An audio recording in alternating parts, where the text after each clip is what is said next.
untuk uji statistik non-parametrik, yaitu pengujian hipotesis komparatif dua sampel berpasangan. Contoh kasusnya, pada suatu kantor pemerintah dilakukan penelitian untuk mengetahui pengaruh ruangan yang diberi jaringan Wi-Fi terhadap produktivitas pekerja. Sampel 10 orang yang diambil secara acak, dengan data sebelum dilambangkan dengan X1 dan data sesudah dilambangkan dengan X2. Nah, untuk hipotesis deskriptifnya, H0 berarti Wi-Fi tidak berpengaruh terhadap produktivitas kerja, dan untuk H1 berarti Wi-Fi berpengaruh terhadap produktivitas kerja.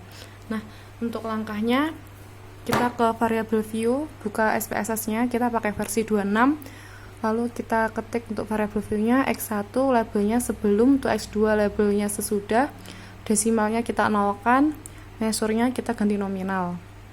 Nah, untuk selanjutnya kita buka di Excel, data 10 data ini kita copy, lalu kita paste di data view, seperti ini hasilnya. Nah, selanjutnya untuk pengecekan, klik analyze, non-parametric test, kemudian negasi dialog, kemudian to relate sample. Nah, kita pindah ke test pairs,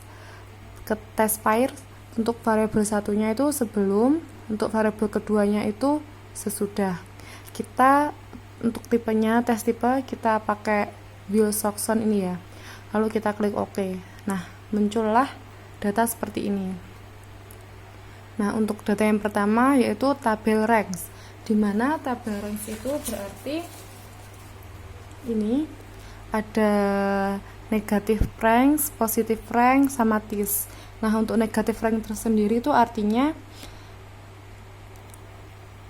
selisih negatif antara hasil sebelum dan sesudah adanya jaringan Wi-Fi. Nah, untuk positive ranks itu positive ranks atau selisih positif antara hasil sebelum dan sesudah adanya jaringan Wi-Fi. Nah, untuk tes tersendiri itu kesamaan antara nilai sesudah dan sebelum adanya Wi-Fi.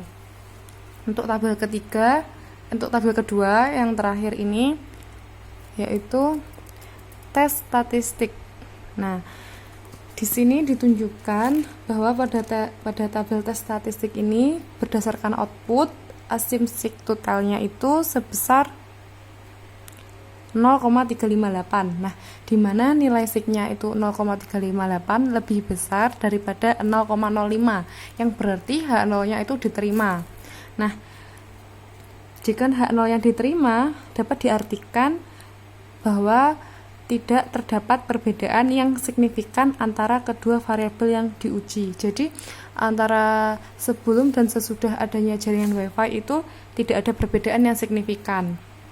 Nah, untuk pengambilan keputusan dalam uji Wilcoxon ini dapat juga dilakukan dengan membandingkan antara nilai Z hitung dengan nilai Z tabel. Ini nilai Z-nya ini bisa menggunakan itu.